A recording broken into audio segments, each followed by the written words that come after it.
Hello everyone, welcome to my YouTube channel, Civil CA Villa. Here I am going to tell you about my advanced accounting paper. Recently I cleared my mid 26 both groups. So I am going to discuss my every paper in another videos as well. Okay, and today I'm going to discuss about advanced accounting paper कि मैंने क्या क्या गलतियाँ की, क्या क्या सही किया, क्या क्या गलत किया. I'm going to tell you about this thing. ठीक है, so we're going to start with सबसे पहले हम स्टार्ट करते हैं. सो इन टोटालिटी यू कैन सी कि मेरे मार्क्स कितने आए. मेरे 70 में से 37.5 मार्क्स मेरे आए हैं. ठीक है, एंड स्टार्ट करते हैं सबसे फर्स्ट क्वेश्चन से. अगर आप प्रेजेंटेशन की बात करें तो मेरी प्रेजेंटेशन कुछ खास नहीं है. I didn't make the lines as well, क्योंकि आप देख सकते हैं कि जैसे यहाँ पे प्रॉपर लाइन्स बन सकते थे, लेकिन मैंने लाइन्स नहीं, प्रॉपर लाइन्स नहीं बनाया. But still it is looking presentable, at least it is looking presentable. दिखने में सही लग रहा है, अमाउंट सही रखे हैं और चीजें सही से दिख रही हैं, तो इसीलिए मेरे को सारे ग्रीन टेक यहाँ पे हुआ है. नेक्स्ट अपॉन यहाँ भी देख सकते हो नो प्रेजेंटेबल लो. अगर आप कटिंग्स की बात करते हो कि अगर हम ज्यादा कट करते हैं तो मार्क्स कटते हैं, नो बिल्कुल नहीं, बिल्कुल गलत है. मार्क्स उस चीज पे कटते हैं जो आपने नहीं लिखा है, लेकिन आपने लिखा है उसको काट दिया और फिर सही लिखा, उसके कटने के चांसेस ऑब्वियसली नल ही है, बिल्कुल ही नल है. ठीक है, तो वो चांसेस नहीं. सो आप देख सकते हो नॉट, मेरी राइटिंग भी कुछ खास नहीं है. ठीक है, it's not that appealing as well, लेकिन समझ आ रहा है कि मैंने क्या लिखा है. ठीक है, एंड प्रेजेंटेबल है, ऐसा कुछ गंदा सा नहीं लग रहा. ठीक है, ये तो that's why got to the feedback of this. ठीक है, नेक्स्ट अप ये टोटल क्वेश्चन मेरे पास अमल कमीशन का आया था, ये फोर्थ क्वेश्चन था जो सबसे पहले मुझे आता था, जो मैंने किया. ठीक है, जिसमें दो पार्ट्स में डिवाइडेड था, शेयर का डिमेंशन निकालना और बैलेंस शीट निकालना, जिसमें से मैंने share and debenture balance sheet दोनों कर ली.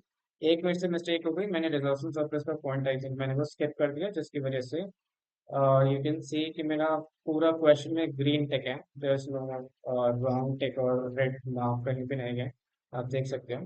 ठीक है, but due to that thing I scored out of 14 I scored 9.5.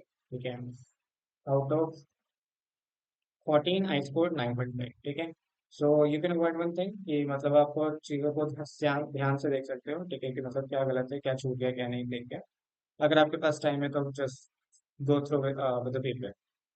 Next हमारा पीएनएल का क्वेश्चन आया था. आप देख सकते हो कि यहाँ पे आपको ये विल जज कि यहाँ पे बहुत सारे क्रॉस होंगे, तो इसके बहुत कम नंबर आए होंगे इसका. इनफैक्ट आपको अगर मैं मार्क्स बताऊँ अपने इस पर्टिकुलर क्वेश्चन के, तो वो बहुत ठीक है एज कम्पेयर टू जितने इसमें क्रॉसेस दिख रहे हैं.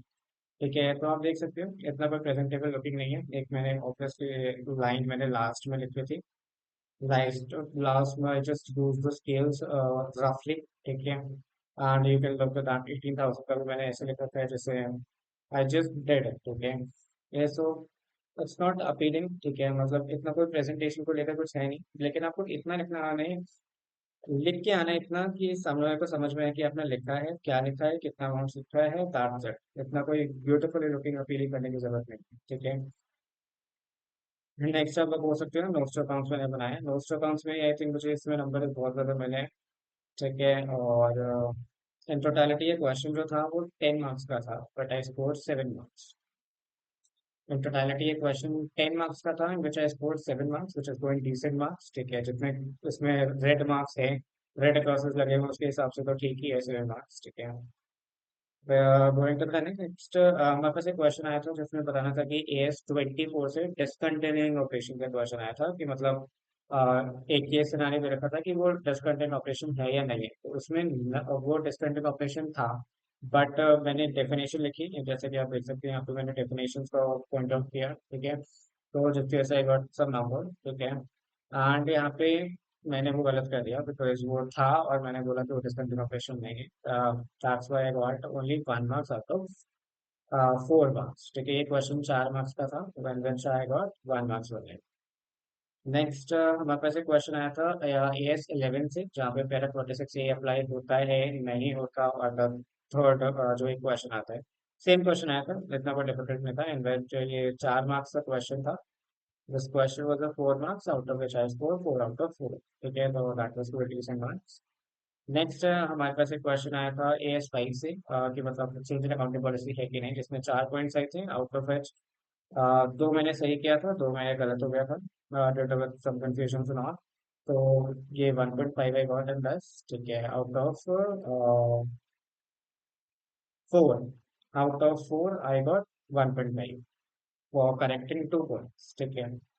नेक्स्ट हमारे पास एक क्वेश्चन आया था ब्रांच अकाउंटिंग से रिलेटेड। ब्रांच अकाउंटिंग से रिलेटेड आया था क्वेश्चन, विच वाज गुड, ठीक है, मतलब सही था, इतना कोई डिफिकल्ट नहीं था, बट ऑब्वियसली मेरे माइंड से स्किप हो गया, that's why I just resolve anything कि मैं कंप्लीट करूँ पेपर, ठीक है। देन आफ्टर दैट हमारे पास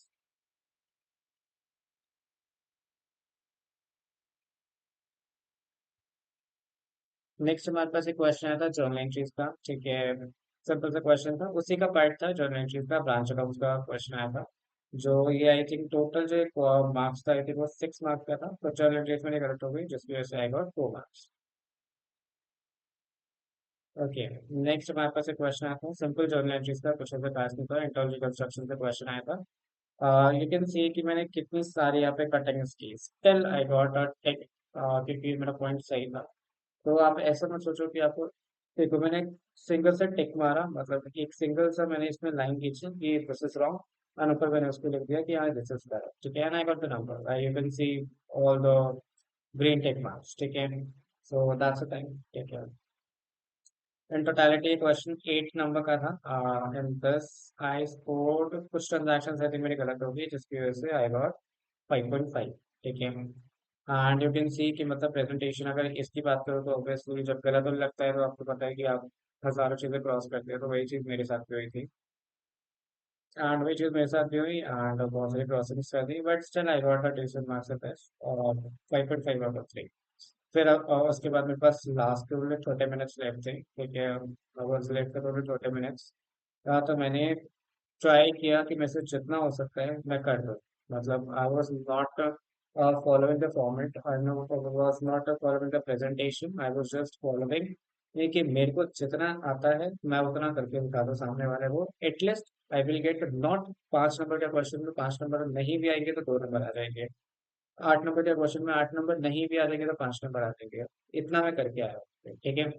तो यही यहाँ से स्टार्ट होता है, I was only left with half an hour, तो literally I was left with half an hour, and I just मैंने कर दिया जितना मेरे को करना था, मैंने कर दिया, ठीक है। ये कैश फ्लो स्टेटमेंट का बहुत ही सिंपल क्वेश्चन आया था, but due to the time spend, ठीक है, टाइम स्पैन बहुत कम था, ठीक है, बहुत कम बचा था मेरे लिए, तो इसीलिए ये 6 नंबर का क्वेश्चन में out of which I got 2 marks, ठीक है। और आप देख सकते हो working note, even if you not getting anything, आपको नहीं आ रहा समझ में, या फिर आपको लग रहा है कि टाइम जा रहा है, या अगर मैं पूरा फॉर्मेट, आपको आता होगा, आपने पूरा फॉर्मेट बनाना होगा, ठीक है, लेकिन अगर आपको लगता है कि नहीं हो पा रहा, टाइम बहुत कम है, ठीक है, तो make the working notes, make the things which are relevant, ठीक है, जिसके आप पे लगते हैं कि नंबर जुड़ेंगे। सी मेरे जितना भी मैंने इसमें किया, आउट ऑफ विच 6 में से आई गॉट 2 मार्क्स, ठीक है, सो दैट्स अ कोई डिसेंट मार्क्स ना, मतलब यही 2 मार्क्स नहीं मिलते तो और ज्यादा खराब लगता। तो आप जितना आता है उतना करिए, ठीक है, एंड अगर टाइम कम लग रहा है आपको, और so just go with the flow, ठीक है, जितना आ सकता है वर्किंग नोट्स प्रॉपर बनाइए, ठीक है, आई हेडेड, ठीक है, वर्किंग नोट मैंने प्रॉपर बनाया, जितना मेरे से बोल रहा था प्लस माइनस मैंने दिखाया, ठीक है, एंड आई डिड दिस, ठीक है। नेक्स्ट क्वेश्चन आया था इंप्लीमेंट ऑफ प्रोसेस का, सेम 5 नंबर का क्वेश्चन था, जितना मेरे से हो पाया, out of which I got 1.5 in this, ठीक है। नेक्स्ट अपॉन हमारे पास एक क्वेश्चन आया था ग्रेजुएटी से रिलेटेड, AS 15 से रिलेटेड हमारे पास एम्प्लॉयमेंट से क्वेश्चन आया था ग्रेजुएटी से रिलेटेड। ये क्वेश्चन ऑब्वियसली मैं फोकस करके गया था कि आएगा ही आएगा, ठीक है, और ये आ भी गया, ठीक है, and this I scored out of 5, I scored I think 3.5, yes, I scored 3.5 in marks in this, which was quite a decent marks, ठीक है, इतने खराब मार्क्स नहीं है, 5 में से 3.5 थे। So I think that's it from my side. That's it from my side. Yeah, that's it from my side. Take care. So I'll tell you that one good listening or one good favor for you, वो that जब भी आपका paper start होता है, yes मुझे पता है कि बहुत कम टाइम लगता है, 3 घंटे बहुत कम होते हैं, I know, for a lengthy paper like advance accounting बहुत कम टाइम होता है, तो 3 आवर्स टाइम मैंने जिस तरीके का पेपर रहता है तब 3 आवर्स बहुत कम लगेगा आपको, कम है, लेकिन वही चीज है कि हम ऑलवेज मतलब already mock test paper solve करके आ चुके हैं तो हमें कोई आदत हो जाती है। बट मेरे साथ क्या हुआ था कि ड्यूरिंग दैट स्टार्टिंग फेज मेरा माइंड ब्लॉक हो गया था। Mind block in the sense black out, you must have word about black out. तो हर कोई भी बताता है कि हमें पढ़ना है, सही से क्वेश्चंस करने हैं, प्रेजेंटेबल लुकिंग करना है, सब कुछ करना है। पर हमें ये कोई नहीं बताता कि आपको रिलैक्स करना है। तो वेरी अगर आपने स्टार्टिंग में रिलैक्स कर लिया तो आप थ्रू आउट द पेपर बहुत अच्छे से जा सकते हो। आप स्टार्टिंग के फेज को इतनी अच्छी तरीके, भले ही आपको लेट्स से कि आपके पास बहुत कम टाइम है, 2 मिनट लो बैठ के, even if you are knowing the paper, if you are not knowing the paper, ये उनके लिए जिनके लिए ब्लैकआउट हो जाता है।